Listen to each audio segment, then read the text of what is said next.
오늘 성경 말씀에 마리아가 자기를 이제 만세의 복 있는 여인이라고 할 것이다.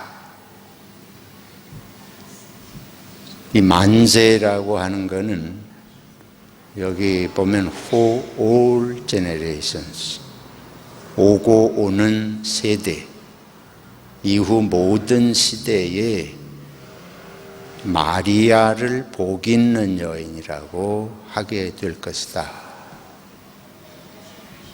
그러니까 New Normal 하고 제가 연결을 시켜서 생각을 해보게 됩니다. 이전에 복받은 사람, 복 있는 여자, 그거하고 좀 다른 느낌으로 마리아가 그런 생각을 했다고 여겨져요. 이후로는, 이제부터는 나 같은 여인을 복 있는 여인이라고 세상이 그렇게 하게 될 것이다. 근데 사실 마리아는 시골의 목수의 아내로 뭐 볼 것이 없는 그런 여자예요.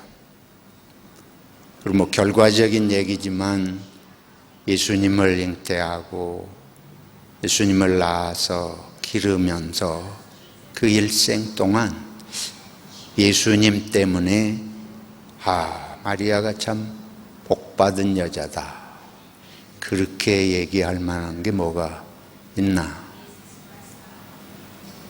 이 마리아가 뭐 그때 당시에 당신이 잉태하고 낳은 예수님이 앞으로 어떤 삶을 살아갈지, 또 그 최후가 어떻게 될지 생각도 못했을 것 같아요. 전혀 예상을 하지 못하고 한 말이기는 하지만은 어쨌든 이 마리아의 그 말 속에 담긴 의미를 볼 때는 이게 이전 세대하고 다른 세계에 대한 시각, 안목, 가치관 뭐 이런 거를 선언하는 표현으로 생각을 하게 됩니다. 우리 한국에서는 사람이 나서 죽을 때까지, 나는 날부터 죽는 날까지, 그 이제 일생의 의례, 생의 의례라고 그러는데, 우리 한국에서는 나는 날이 아주 중요해요. 나는 연도, 생년, 월, 일, 시, 1900 몇 년도 몇 월 며칠 몇 시, 밤모 몇 시, 난 몇 시, 그 시까지, 그게 아주 중요해요. 그래서 부모는 반드시 자식이 나면 그 생년월일을 부모가 아주 꼭 기억을 하고 아주 중요하게 생각해요. 그걸 이제 사주, 4개의 기둥이라, 연, 월, 일, 시를 그 사람의 인생을 떠받치는 중요 요소로 생각을 합니다.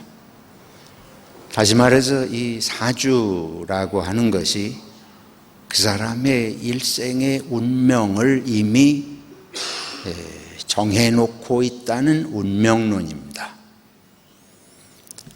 그래서 나중에 이제 결혼하잖아요. 결혼도 이 일생 생의 의례에 아주 중요한 순간인데, 한국에서 결혼하기 전에 꼭 남녀 간에 사주를 주고받잖아요.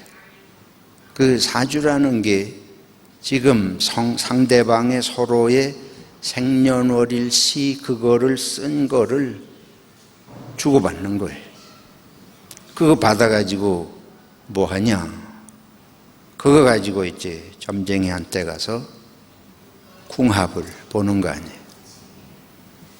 두 사람의 생년월일에 두 사람의 일생이 행복하게 살 건지 불행하게 살 건지, 이 두 사람이 행복한 가정을 이룰지 불행한 가정을 이룰지 벌써 정해져 있다고 보는 거예요.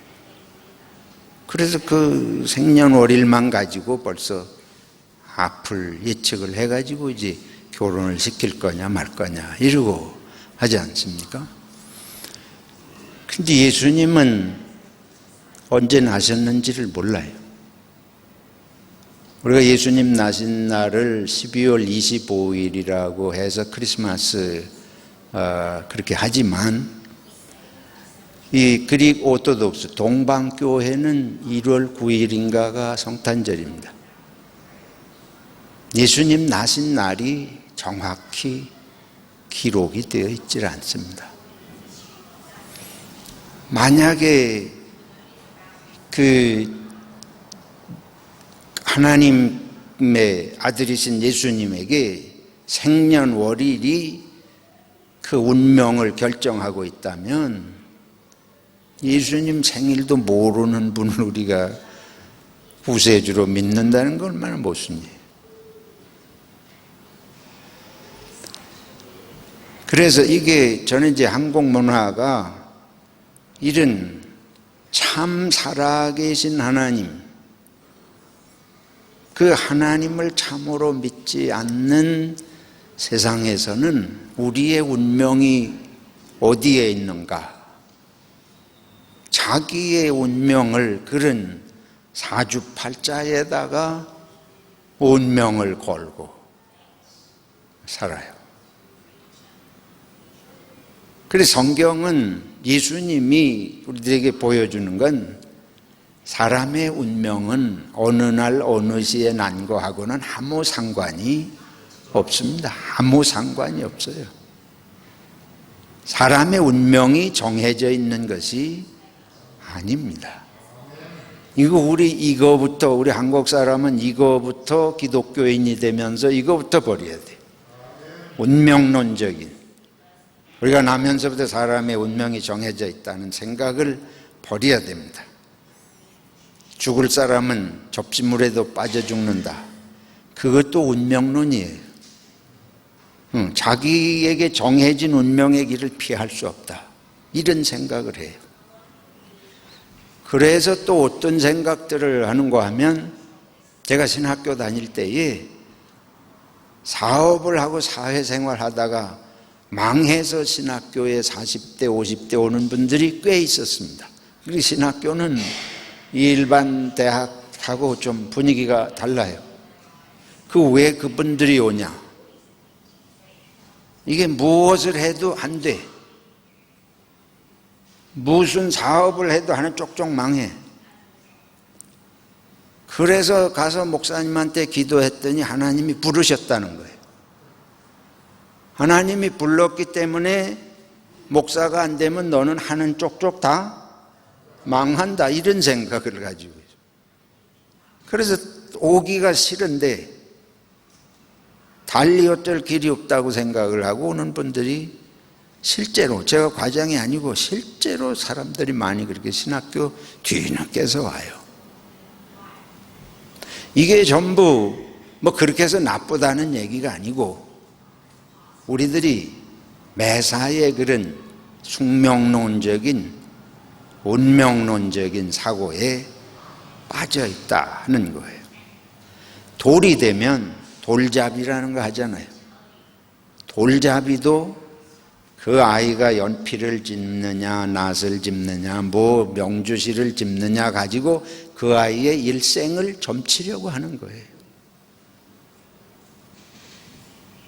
그러니까 지금 말씀드린 결혼식도 마찬가지고 모든 것을 이 사람이 나면서부터 이 일생의 운명이 뭔가 정해져 있다는 생각을 가지고 나는 시간이 중요하고 또 한국에서 우리가 관상을 보잖아요. 관상. 그 사람의 얼굴 가지고 귀인의 상이다 뭐다. 또 손금을 보잖아요. 이거는 다른 말로 하면 뭐예요? 그 사람의 외모 속에 그 사람의 운명이 정해져 있다는 거예요. 그러면 사람이 낳을 때 생년월일의 운명이 정해져, 외모의 운명이 정해져, 사나 마나 어떻게 살든지 벌써 자기 살 그게 정해져 있다고 생각을 하게 되니까 두세 번만 실패를 하고 두세 번 어려움을 겪으면 나는 팔자가 운명이 망할 운명인가 보다. 나는 안 될 운명인가 보다. 인내심을 갖고 뭐를 창의적으로 해갈 수가 없는 거예요. 그래서 이 운명론적인 사고는 사람을 수동적으로 살아가게 만듭니다. 능동적이고 창의적인 삶을 살아갈 수 없게 만드는 거예요. 그러니까 우리 성경이 말씀하는 이런 내용들을 우리 밑바닥에 어릴 때부터 이런 사고를 가지고 살아오기 때문에 우리가 살아가는 삶을 자기 스스로 길을 열어가고 하나님 앞에 기도하면서 열심히 자기 삶을 책임성 있게 내가 잘못해서 그렇지 이게 아니에요. 생년월일이 잘못돼서 그래. 태어나기를 그렇게 태어나서 그래. 내가 외모가 이렇게 돼서 그래. 근데 한국의 성형수술이 세계적으로 그렇게 발달한 것에 저는 현대적인 그런 것도 작용하지만은 밑바닥에는 이런 요소도 작용을 하고 있는 게 사실입니다. 성경은 사람의 외모를 보고 판단하지 말라. 하나님은 외모를 보시지 아니하시고 뭘 보신다? 중심을 보신다. 근데 성경이 아무리 그렇게 얘기를 하더라도 우리는 사람을 딱 보고 자랄 때부터 그런 식의 생각이 있어가지고 저는 목사들 중에도 그런 사람 많이 봤습니다. 지금도 시드니에서 그런 사람 제가 이름 대라면 몇 사람은 이름을 댈 수 있어요. 그 사람 관장을 보니까 목사가 관장 얘기를 하더라고. 내가 좀 보는데 보기는 뭘 개뿔은 뭘 봐. 이런 생각을 벗어버려야 돼요. 손금 보는 거, 얼굴 보고서 관장 보고 얘기하는 이런 거 전부 허망한 얘기입니다. 이게 살아계신 하나님이 우리 삶을 지금 인도하시고 하나님 앞에서 우리가 책임성 있게 살아가는 생각을 전부 약화시키는 정말 삶을 활력 있게 살아가는데 전부 방해하는 거예요. 안 그래도 사람은 부정적인 생각이 또 강하잖아요. 근데 조금만 안 되면 전부 내 운명이 그런가 보다 하고서 자기 운명 자체를 스스로 노력을 해서 삶을 열어가고 하나님의 도우심을 간구할 생각을 안 하고 그런 어리석은 생각에 빠져서는 아니 된다. 오늘 이제 이 마리아를 보면서 저는 그런 생각을 했어요.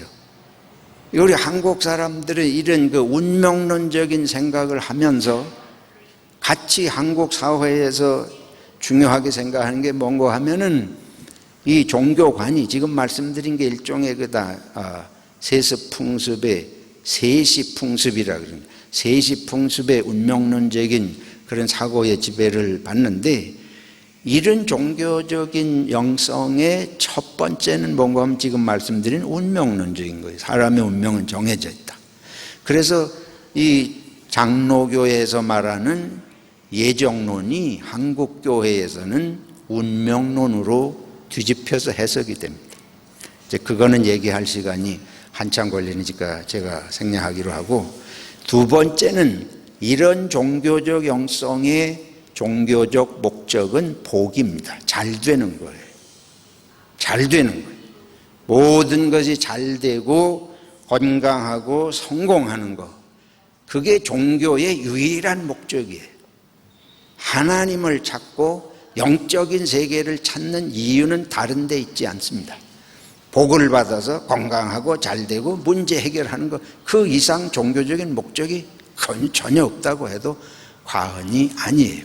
근데 이런 것에 물들어 있는 우리들이 자, 자식을 낳는다고. 지금 마리아, 예수님 잉태하는 얘기니까. 그런 속에서 사는 여인이, 한국 여인이 자식을 임신을 하고 자식을 낳으면 그 자식에게 무엇을 기대할 것인가? 한국 문화는 여성들에게, 남성들도 뭐 마찬가지지만은 세상을 보는 눈이 별로 필요하지 않습니다. 그냥 자식을 낳아서 건강하게 잘 키워가지고 이 자식이 출세하면 그게 전부인 거예요. 자식이 건강하고 성공해서 세상에 이름을 날리는 게 한국 여인의 전부라고 생각해도 과언이 아닙니다. 그때 마리아를 보세요. 그러면 그런 여인이 복받은 여인 아니에요. 내가 아들을 낳아가지고 아들이 고시에 합격해가지고 검사가 된다든지 판사가 된다든지 요즘은 뭐 의사가 된다든지 무슨 국가의 장관이 된다든지 뭐 이런 거 출세하니까 그런 게 이제 바람이고 소원 아니겠습니까? 그러면 마리아가 만세에 내 이후로 오고 오는 세대에 복 있는 복받은 여인이다. 마리아에게 뭐 그럴 만한 게 있어요? 마리아를 복받은 여자라고 우리 한국적 여성관으로 볼 때에 마리아 복받은 게 뭐냐? 예수님이 출세해가지고 예루살렘에 가서 뭐 지도자가 됐습니까? 장관이 됐습니까? 국회의원이 됐습니까? 시골 갈릴리에서 어부들하고 돌아다니다가 화를 입어가지고 날마다 쫓겨다니고 붙잡혀서 십자가에 죽는 그게 예수님의 나중에 일생인데 그 아기를 그런 장래 그렇게 될 아기를 잉태하면서 복받은 여인이다. 만약 우리 같은 생각으로 보면 마리아가 얼마나 후회를 하겠어요.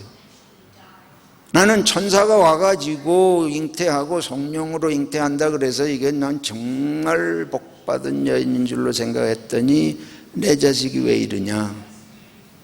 하나님 천사가 와가지고 나한테 약속하고 임신할 거 다 알려주고 굉장한 무슨 인물이 나한테서 나올 줄 알았는데 이게 어떻게 된 겁니까? 이게 무슨 일입니까?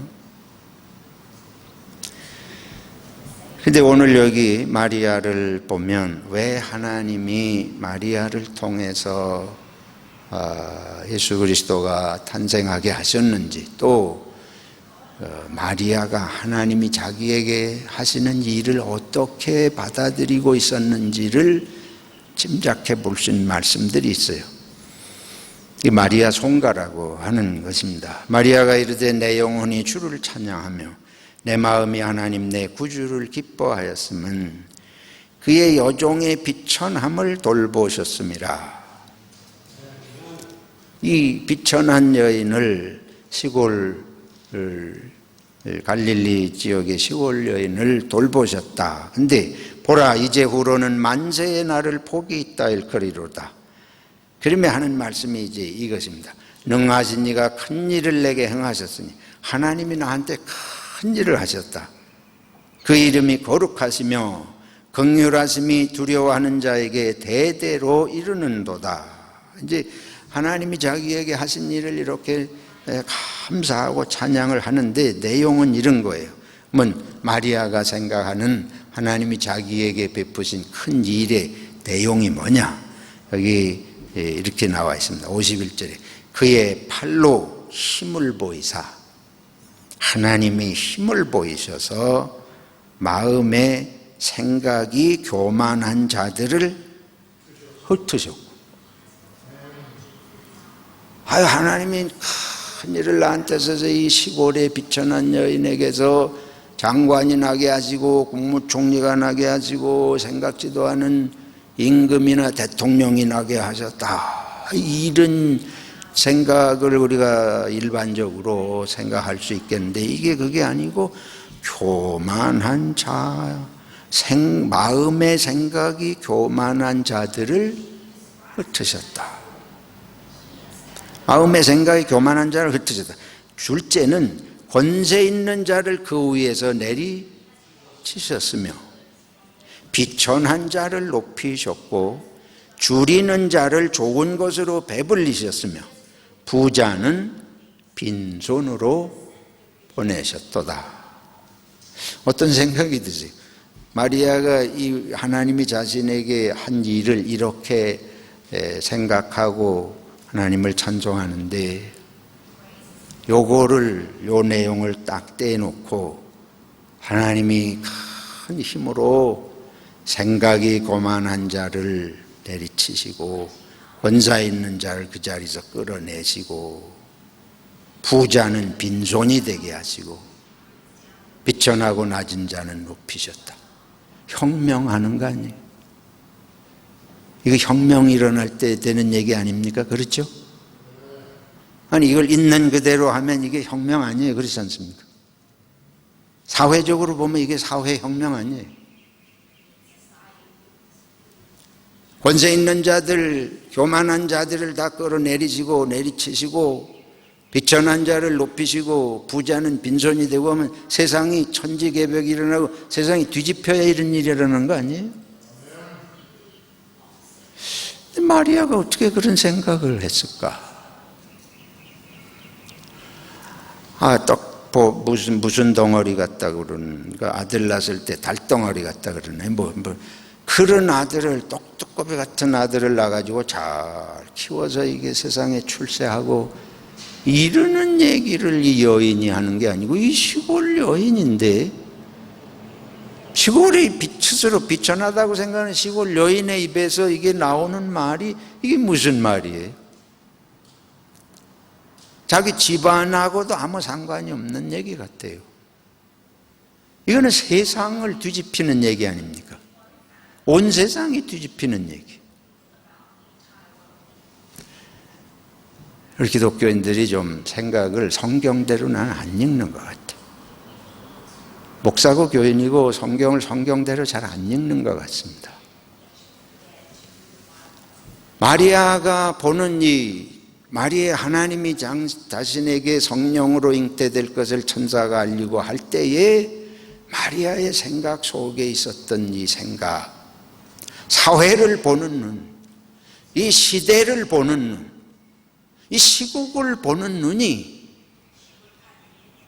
이 보통 남자도 잘 이렇게 생각을 못할 말을 하고 있습니다. 아직 아기를 낳지도 않았는데 이걸 그냥 우연이라고 생각을 하실 수 있겠어요? 그래서 저와 여러분들이 우리가 살아가는 게 내가 잘 먹고 잘 살고 내 가족이 가족 중에 출세하는 자가 나오고 이름 있는 자가 나오고 이런 정도의 생각을 좀 마리아를 보면서 넘어서야 된다는 도전을 제가 받습니다. 제 자신부터. 겨우 내 눈앞에 있는 거, 우리 한국은 어때요? 완전히 복 받는 게 남의 복 받는 거 아니잖아요. 우리가 원하는 복은 내가 복 받고 내 가족이 복 받는 거예요. 한국의 모든 것은 가족 이기주의를 벗어나지를 못합니다. 정치하는 사람들이 정말 나라가 어떻게 되기를 바라는가 생각하면 난 저렇게 안 싸울 것 같습니다. 그 사람들이 말만 주둥이만 살아서 그러지 실제로는 자기 이기적인 권력욕에 집착한 것이지 정말 우리나라가 전체 국민이 어떻게 잘 살아야 되겠냐 하면 난 그렇게 안 할 것 같습니다. 그러니까 이게 우리 문화 자체가 그런 집단 이기주의, 그 밑바닥에 이제 가족 이기주의, 저도 그런 속에서 자랐고 우리가 다 물들어 있는 걸 인정하면서 하는 말씀이에요. 근데 마리아에게서 어떻게 이런 생각을 할 수 있나? 하나님의 성령의 감동인 것을 우리가 인정하면서, 그러나 분명히 마리아가 이런 생각을 하고 있었다. 이 시대를 보는 눈이, 내 배에서 나오는 하나님이 주신 자식은, 하나님이 자식을 주셨을 때는 하나님의 뜻을 이루라고 보내셨을 텐데, 그렇죠? 그렇다 그러면은 내가 볼 때 하나님의 뜻은 온 세상을 권력이 있다고 그냥 자기 마음대로 사람들을 쥐 흔들고 세상을 그렇게 하는 이 교만하고 권세 가지고 세상을 어지럽게 하는 저런 사람들의 시대가 이제 끝나는 세상. 가난하고 비천한 사람들이 인간 대우를 받지 못하고 그러는 세상이 아니고, 그런 사람들이 높임을 받고 부자가 빈손으로 가고, 그건 미워서가 아니고 하나님이 주신 것을 하나님의 뜻대로 쓰지 않으니까. 그러니까 마리아가 볼 때는 그런 것들을, 권세도 하나님이 주시고 부도 하나님이 주셨는데 이 사람들이 하나님의 뜻대로 그걸 안 써. 내 배에서 나온 자식은, 하나님이 주신 자식은 하나님이 원하시는 세상을 이루어가는 인물이어야 된다고 생각했기 때문에 이런 고백을 하는 줄로 믿습니다. 우리가 이 세상을 보는, 시대를 보는 눈이 한 아녀자 같은 처지라고 할지라도 그를 스스로 그렇게 자신을 비하할 것이 아니라, 내가 여자로 나가지고 일생 이렇게 살아야 돼, 이런 운명론적인 생각을 할 것이 아니고, 여자고 남자고 시골이고 금수저고 흙수저고 상관이 없습니다. 하나님께서 우리들을 세상에 보내실 때는 하나님의 뜻을 이루라고 보내신 줄로 믿습니다. 우리가 자식을 낳을 때, 임신할 때도 하나님이 내 배를 통해서 하나님의 뜻을, 인물을 이 세상에 보내신다고 그렇게 생각해야 할 줄로 믿습니다. 근데 그 생각이 권세를 잡는 인물이 되는 걸 말하는 것이 아닙니다. 세상에 남 없는 부를 이루는 사람이 되는 걸 말하는 게 아니에요. 어제 제가 저녁에 결혼식에 참석을 했다가 어떤 분이 그런 얘기를 해요. 자기는 건축업계 뭐 일에 좀 이렇게 관여를 하는데 이 시드니에 집이 50채가 있는 사람이 있다는 거예요. 그러면서 얘기를 하는 게, 집을 한 채 사기는 어렵지만 한 채 산 거 가지고 그걸로 계속 은행에서 돈을 뽑아내 가지고 두 채 사고 세 채 사고, 그게 세를 놔 가지고 그걸 돌아가 가지고 한번 돌아가기 시작하면 그냥 저절로 돌아간다. 그러니까 그게 재미가 들려 가지고 두 채 사고 열 채 사고, 세상이 따라가는 생각만 해 가지고는 안 됩니다. 그렇다고 세상보다 높아질 생각을 하는 게 아니에요. 하나님이 원하시는 세상을 이루기 위해서 우리는 내게 주어진 작은 한 썩어지는 미랄처럼, 이 여인이, 이 마리아가 한 비천한 여인에게서 그런, 예수님이 뭐 하신 일이 엄청난 일이에요. 3년 동안 그 시골 사람들하고 다니면서 하나님 나라에 될 것 같지도 않은 물고기 잡아가지고 오늘 내일 먹고 사는 사람들을 붙들고 하나님의 나라가 어쩌네 저쩌네 하시고 한 게, 오늘 우리식으로 생각하면 교회 가서 설교하니 목사님이 뭐 복받고 잘 되는 얘기는 안 하고 매일 엉뚱한 소리만 한다. 그렇지만 예수님께서 그렇게 하신 것을 통해서 오늘의 세계 기독교가 이렇게 됐지 않습니까? 그 세계 기독교는 예수 믿고 복 받는 얘기만 하는 게 아니고, 이게 정말 하나님의 참된 나라, 모든 하나님의 지음을 받은 인간들이, 모든 사람들이 존경받고 사랑하고 인간 대우를 받는 그런 나라를 이 성경이, 예수님 말씀하고 있는 거 아닙니까?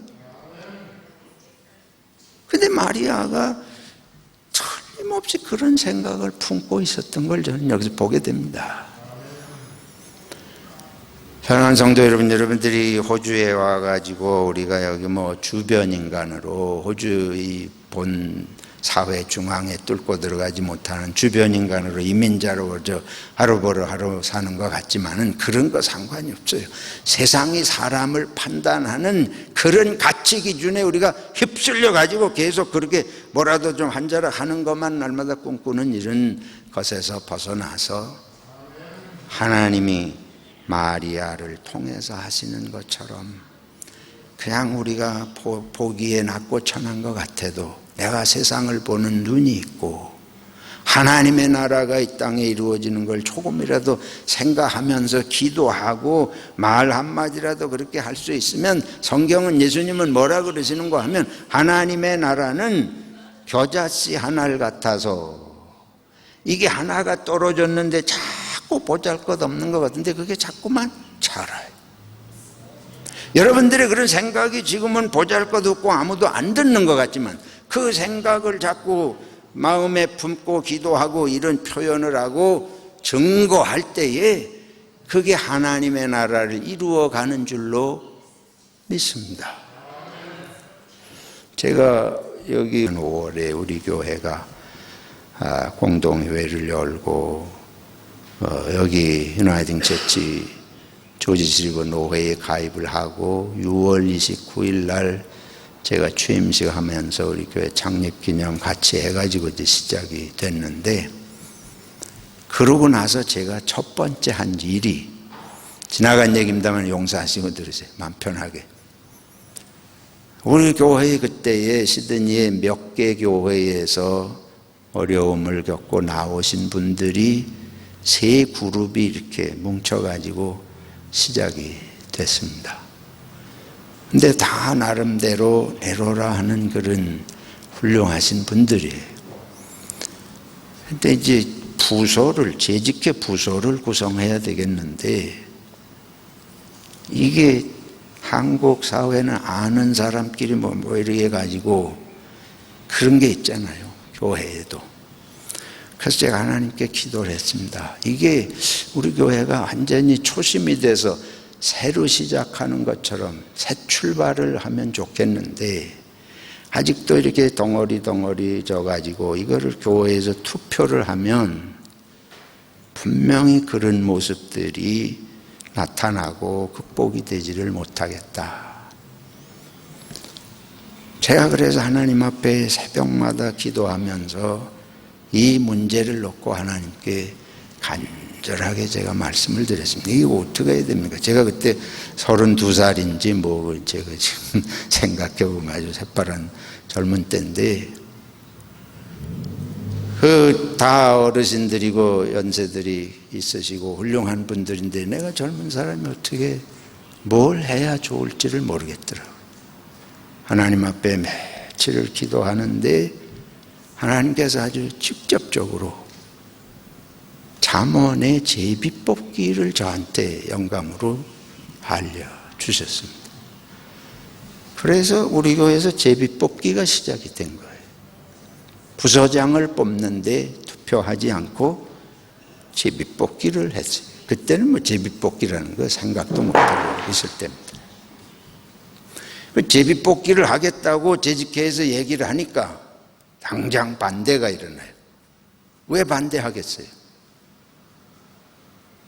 투표하면 뽑힐 것 같이 예상되는 사람은 반대할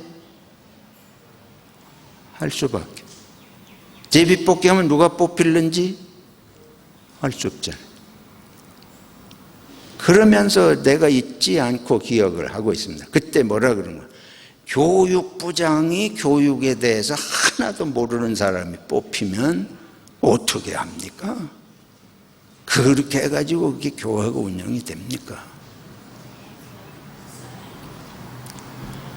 그래서 제가 아니 교회 일이라는 게 혼자 하는 게 아니고 교육부장이 잘 모르고 능력이 없는 사람이 뽑히면 그 부서에 다른 사람이 도와서 하면 되지 않습니까? 근데 그게 그런 말이 귀담아 들릴 리가 생각이 딴 데 있는데 그게 들리겠어요? 그때부터 이게 틀어지기 시작. 교회의 중요한 리더 역할을 하는 분들이, 오피니언 리더를 하는 분들이 꼭 있지 않습니까? 이분들이 저 목사하고 있으면 이게 내가 아무것도 보장받을 수가 없잖아요. 제비뽑기 하는데 뭐 제가 원하는 사람이 뽑혀요? 자기가 원하는 사람이 뽑힙니다. 제가 말씀을 드리려고 하는 건 그때 제가 생각을 좀 바꿔서 새 시대다. 우리가 교회를 새로 시작하면서 우리도 교회를 새로 시작하고 목사도 새로 받고, 그러니까 우리가 성경의 말씀을 따라서 좀 새로운 방식으로 해보자. 그걸 조금 인내심을 가지고 하면 for the next generation, 내가 인내심을 가지고 명예심을 한번 포기하고 지금 사람들이 다 가지고 있는 당연히 여겨지는 거 내가 한번 지금 포기하면 나는 좀 마음이 좋지 않지만 for the next generation, 여기 마리아가 얘기하잖아요. for all generation, 앞으로 두고 오는 세대에 내가 뭐 있는 여인이로다, 복 있는 여인이로다. 저 여러분이 한번 포기하고 하나님 앞에서 낮아지는, 사람 앞에서 낮추임을 당하고 내 이름이나 명예가 뭐 그렇게 드러나지 않는 것 같아도 하나님이 새로운 일을 해가신다는 믿음을 가지고 순응하고 인내하면 다음 세상에 하나님이 뉴 노멀의 은혜의 세계를 이루어 가시는 줄로 믿습니다. 예수님 그래서 그렇게 오시고, 마리아가 그런 마음에 굳은 심지가 있었기 때문에 예수님 십자가 지시고 가시는 것까지 마리아가 가슴 아프지만 인간적으로 얼마나 가슴 아프겠어요. 회의심이 들 때도 얼마나 많았겠어요. 하나님의 뜻이 결국은 내가 천사가 알려주고 하나님이 성령으로 잉태시킨 아들이 십자가에 저렇게 비참하게 죽는다, 이게 진짜 하나님인가? 그 생각 인간적으로 들 수도, 이게 정말 복된 세상인가? 이게 옷돈 세상인가? 그런 생각도 인간적으로 들었을 수 있겠는데, 그래서 믿음을 지키고 하나님의 말씀을 따라가는 삶은 쉽지 않습니다. 그러나 반드시 열매가 있습니다. 하늘의 밀알이 땅에 떨어져 썩으면 많은 열매를 맺는다. 여러분의 인내와 희생과 헌신은 헛되지 않습니다. 오고 오는 세대에, 다음 세대에 하나님께서 새로운 은혜의 길로 여시는데 저 여러분을 쓰시는 줄로 믿고 눈을 열어서, 마리아가 그냥 한 여인이 아니었구나, 하나님의 나라를 열어가는 예수님을 잉태한 세례 요한이 예비자로 왔듯이 마리아는 그 메시아를 몸에 담고 품어서 출생하는 그 여인답게, 하나님의 사람답게 그 모습을 저희가 보면서 이 성탄절을 맞이하며 저 여러분이 다시금 하나님의 세계에 대한 깨달음에 감사하고 정말 찬송하고 그런 세계를 위해서 기도할 수 있기를 축원합니다.